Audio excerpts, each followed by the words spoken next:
So we're back again today with a new video.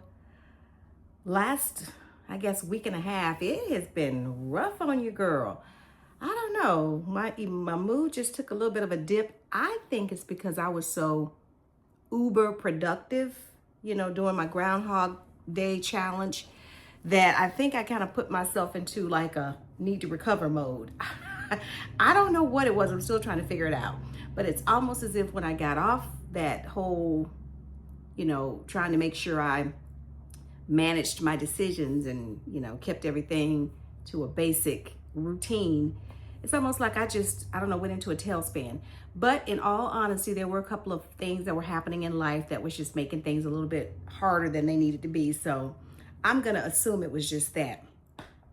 But girl, I'm back at it. I'm all about trying to live my best life in this at this stage of things. This is like going around that final bend kind of time in life. So I want to make sure I'm maximizing. I don't just want to be living. I know a lot of people who are at my age are really starting to get excited about retiring.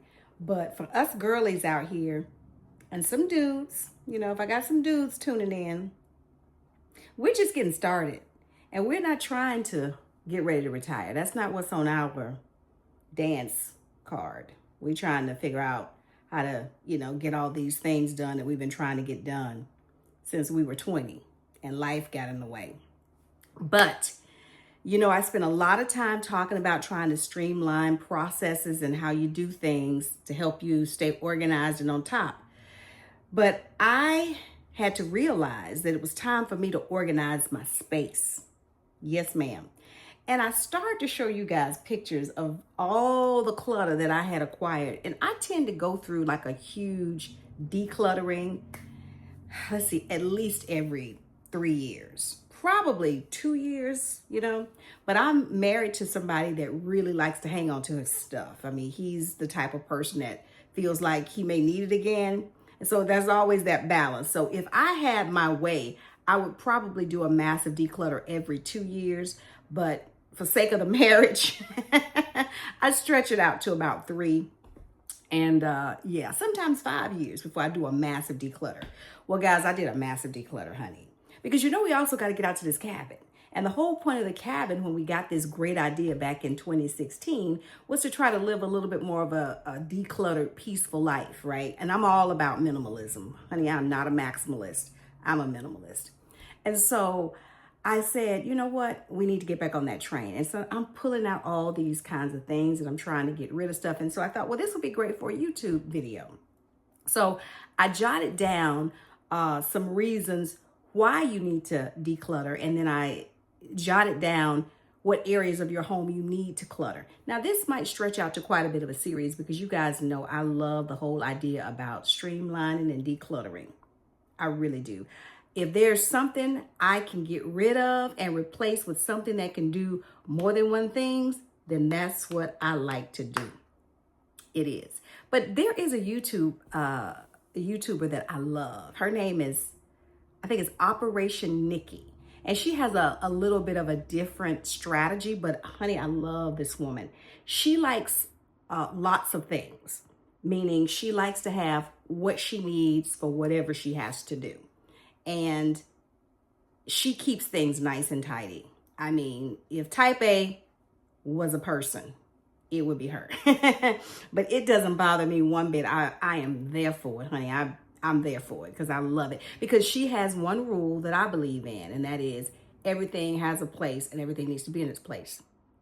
And as long as you keep that rule, you'll keep your clutter down. So let's just jump into this. So some reasons that you need to clean out the clutter are: you can find things quicker. Okay, hello, that's big, especially when you're dealing with time management, time blind people like myself can be. The quicker I can find something, the quicker I can move on to the next thing and get out the door.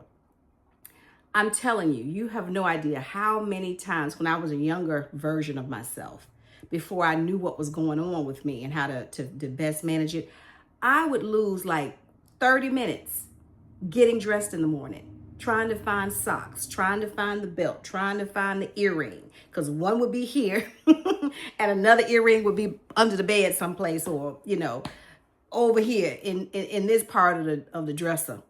You know, one earring would be in the jewelry box, the other earring would be in the dresser or in my pants pocket. I'm telling you, honey, a younger version of me was scattered all over the place when I was like in my teen years.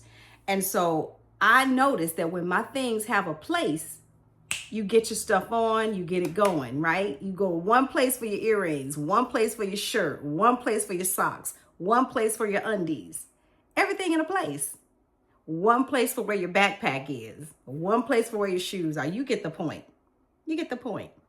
That's, to me, the number one reason to organize, is that you can find things quicker. The next reason to organize is that you feel lighter. Oh my goodness, you feel lighter. And that's one thing I realized when my mood took like a little downturn here. I was like, you know what? It's probably time for me to declutter. I can always tell when my mood goes down, it's because I've kind of gotten swallowed up in the clutter that can become my life. And so the first thing I can do that helps me to sort of get myself out of whatever stuck feeling I'm in is to start looking around and saying, am I being cluttered to death here with all of my things? And sometimes that will be the culprit for why I'm kind of feeling a little out of it. It's because my brain needs rest. When I look out on my space, I can't see a lot of clutter because that just sort of messes my mind up. All of a sudden, I want to deal with whatever it is I see. So if I see a piece of paper over here and it's not supposed to be over here, no matter what life-changing, amazing, marvelous thing I'm doing and it should be doing, all of a sudden it is no longer important. What becomes important is this piece of paper that's not supposed to be here, right? or this shoe that I have here, or whatever it is I have here. So I cannot have a lot of clutter. If you know, you know. I'm sure I'm not the only one. And some people may not realize that's what's going on with you. You may not realize that's why you're scattered, is because your brain is bouncing with a to-do list when you look out in your space. Everything hanging out where it's not supposed to be could be sending messages to your mind. Deal with me, handle me, fix me. And you don't want a bunch of stuff hanging out in your environment unless it's things you want to be dealing with. Remember, that's one of our ways to, keep ourselves on track is visual anchors. Having things in your environment that kind of cue you into getting a task done. They have to be purposeful and intentional. It just can't be clutter. Yeah. Some people try to use that visual anchor strategy by saying, oh, I like things left out because that's how I remember. BS. There's a way to do that. You can't just have everything out, because if everything is out, that means everything is important. And if everything is important, that means nothing is important. So you got to get that clutter under control. Yes, you feel lighter. That's my whole point. You look around your space, there's nothing hitting your brain, telling your brain it has to do stuff. You feel lighter. I also noticed that when I'm down and my space is cluttered, that my emotional bandwidth for tolerance is very limited. And that could have been what was happening when I was having my downturn. I'm not sure. Is that when life starts lifing, when the car, when the lawnmower, when, credit cards get hacked and weird stuff starts happening, if your space is cluttered, if my space is cluttered, then that just makes me go even further down. But if these negative things happen and my life is somewhat organized, I notice I have the bandwidth to deal with the crisis.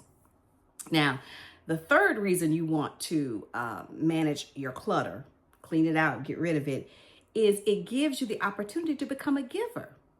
We've heard that saying that one man's trash is another man's treasure. That is absolutely true. I mean, in this phase of my decluttering, I started with my closet because I wanted to, take that idea about having fewer decisions when I get dressed. I really wanted to hone in on that. And I thought, well, if I'm going to be doing that, I really need to go through my wardrobe and see what is it that I'm carrying along with me that, Lord knows, I ain't worn it in 3 years, probably won't be wearing it again. Let me just let go of it. And as I thought about letting go of some of the things, it did become a little bit emotional for me, some of the items, because, you remember, oh, I had this when, we went to the beach, on that vacation, you remember stuff like that with the item.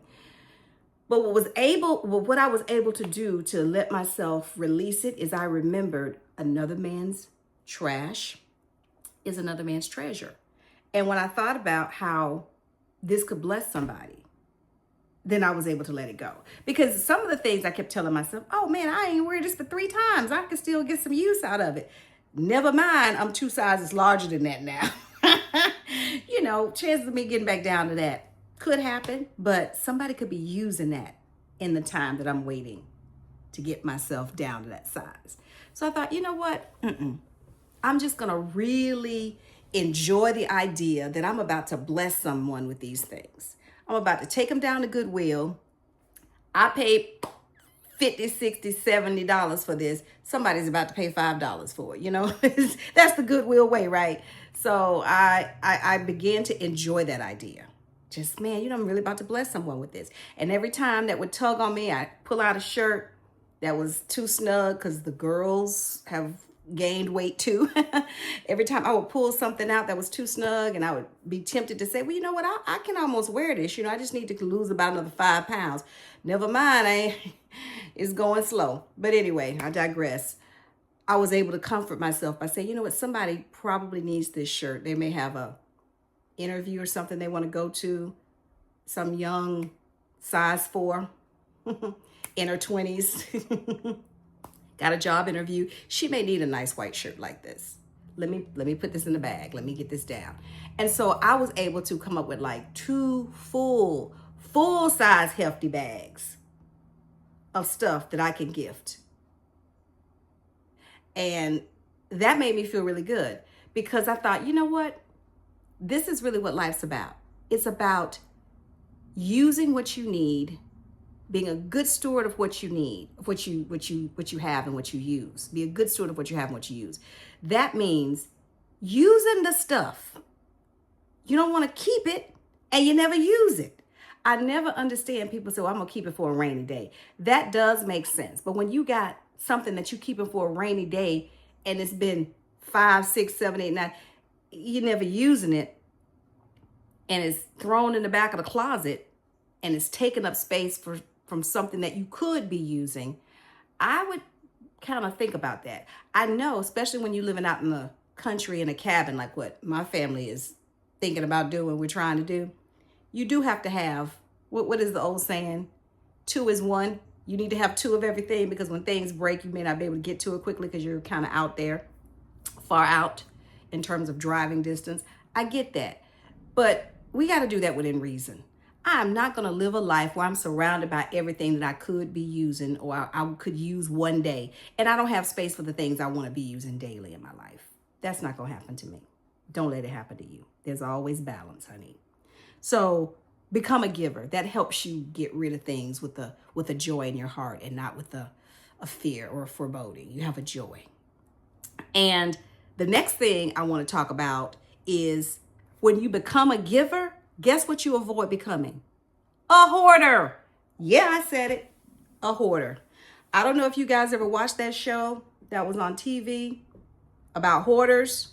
Honey, I used to watch that show sometimes whenever I would get a little, in my feels and be a little down. For some reason, it was always helpful for me to see how these people went from these utter chaotic environments and emotional lives.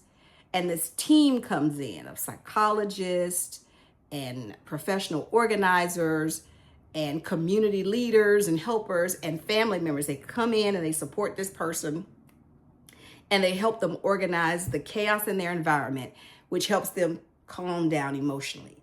And I would love to see the before and after. Oh my gosh, it would do something to me. Instant mood lifter for me. And, you realize what a possibility of hoarding really becomes as you get older.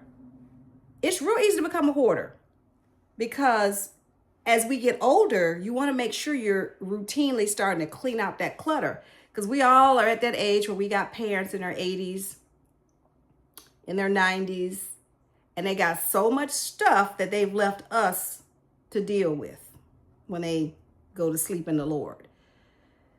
We don't want to be that person. You want to, if you can, and you are healthy enough and blessed enough, you got to start going through your things when you hit that 60th mark. You got to start pulling out that old crock pot and those old casserole dishes from 1975. You know what I mean? Well, I guess our generation, we wouldn't have crock pot. Well, yeah, you might have a crock pot dish from 1975 because you got it from your great grandma or from your mother.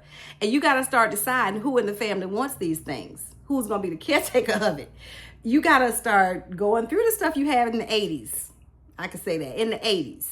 You got to pull out that old dress, that prom dress you had in the 80s. You know, you got to pull it out. I found my wedding dress. Well, I didn't find it. I knew where it was. But it sort of prompted me to say, you know what? I have sons. I don't have daughters. But I might have a granddaughter. I hope I have a granddaughter. I really do. But anyway, you never know. Someone may have need of that dress. So I kept it, but I didn't store it properly. And so, of course, after 27 years, it's yellowed. But I've gone online. I'm looking at professional wedding dress restorers, and I'm going to get the thing restored, and I'm going to store it properly, because if it means something to me, then I need to take care of it like it means something to me, so it can be something to someone else when I'm no longer around. So yeah, so I don't want to become a hoarder. And a hoarder is someone that just becomes emotionally attached to things, and they can no longer get rid of it because the emotions of the thing, the item, becomes more important to the person than the item itself. That's pretty much it in a nutshell. And honey, I have been on the precipice of hoarderdom. Not whoredom. Wrong word. I've been on the precipice of becoming a hoarder. And I don't know if I've mentioned this before, but during the years that my children were coming up, and I would go through their things, because I had begun to realize that when I decluttered my space, particularly the clothes, that my life got a little bit more calmer. And so when I would be going through their things, through their toys, and getting rid of things, honey, I would be having a full-on breakdown moment. I mean, just sobbing, because I didn't really want to give the stuff away, and everything had memories attached. And I remember having this moment in my mind thinking, how am I going to be able to let this stuff go and let this stage of their lives go, because this is not where they are anymore. I mean, I'm holding on. I mean, it would happen every time the phases would change. Like, I'd be holding on to stuff from 0 to 3 months, and my kid is 2 years old. He's 3, right? Crying about when he was a newborn and missing the newborn moments. And I'm missing the toddler moments when he's into cars and he's got Lightning McQueen. You know, I'm missing all the things. And then when he's in the not even in sixth grade, when he's 7 years old and he's going off to kindergarten, I'm crying because, I remember when he used to play with this little Lightning McQueen, and here's the little choo-choo truck. I can't even remember the name. Thomas the Choo-Choo Train. Thomas the Choo-Choo Train. Oh, he used to love Thomas Choo-Choo Train. You know, you got to follow these phases of life. You can't be looking back too far at the past. So someone said something, and I've always tucked it in my bonnet, and I'm not sure where I heard it, but it must have been on one of those hoarder shows. But if everything is important, then nothing is important. If it is special, choose the item and make it special. And so that's what I did. That was my guiding principle. I would allow myself to select 1 or 2 items from that phase of their life, and I would keep that, and I would make it special. And everything else, we would donate. And that's how I got through, making sure I was not going to be swallowed up in clutter. And it's not just the clutter, it's the memories that get attached to that clutter. And these items become larger than life. And it's the longer you wait, the harder it is to get rid of them. So we don't want to become hoarders. Absolutely not. And then the final reason to, clean out the clutter is you save money. How many of y'all went shopping in your own closet before? Oh my goodness. That's a game changer. I have gone back into my closet sometimes and found shoes that I forgot I had. Purses, scarves, jewelry, things you bought when you were just in that moment and you put it down and you forgot you had it. And it's after you dig everything out, oh my goodness, I can't believe that's right. I forgot I bought this. It's like going shopping. It's like getting Christmas on a day you weren't expecting it. So you can save money shopping in your own closet. If you are a wise person and you buy good quality stuff that lasts, you can discover things that you forgot you had. And you can bring that stuff to the front of your closet, repurpose it, and it's just like you just left the mall. You just came offline shopping at Ann Taylor. Let me tell you. That's what happens to me a lot. So those are my reasons to declutter. Now, obviously, I think the first place to start decluttering is your clothes, your personal space in your bedroom. That always works for me. When I can get me decluttered, then I can now look past what's happening with Sonia, and I can look to the kitchen, and I can start decluttering the kitchen, and I can look out to the pantry, get that cleaned up, open up the linen drawer, the linen closet, get that organized. But first I have to declutter me first. I got to dig me out of the miry clay. So I did that, honey, and I went through all my drawers, all my closets, and hunty, look what I found. Talk about shopping in your closet. These Vera Bradley little pouches, and they are old. Honey, I was into everything Vera Bradley, okay? But I wore them so much till some of them just got to be so grungy and so dirty. I had to let go. They were, it's hard to rip these things, but some of mine got so old. I mean, they're over 10 years old, because some of these I got like in 2015, 2013, somewhere in there. But I came across these two that are salvageable. I don't know what I'm going to use them for yet, but they're going to go great in my purse. Look at that. Got some stains in there. I think from a marker. Oh, makeup. That's lipstick. Probably lipstick. But I'm going to throw these puppies in the wash. And honey, we just went shopping. Because I know I paid a pretty penny for these Vera Bradley pouches. I know I did. They were part of a set, honey. I had the glass case. I had the backpack. I had the whole 9, okay? But this is what I got now. So I'm going to use it. I'm going to find something to use it with to put them in. But y'all, that's what I'm saying. Go look at your closets, people. Pull that stuff out. Get it organized. Get your spaces together, right? We're going to keep going with this because, honey, I just got started. I just cleaned up my closet, but I got the rest of the house to deal with. So that's all I got for you guys today. I want you to go out and have a good time. Remember, you got to be organized before you can get anything else done. You got to know what you're working with. All right. So with that, I'm going to sign off, and I hope you have a good rest of the day. Bye.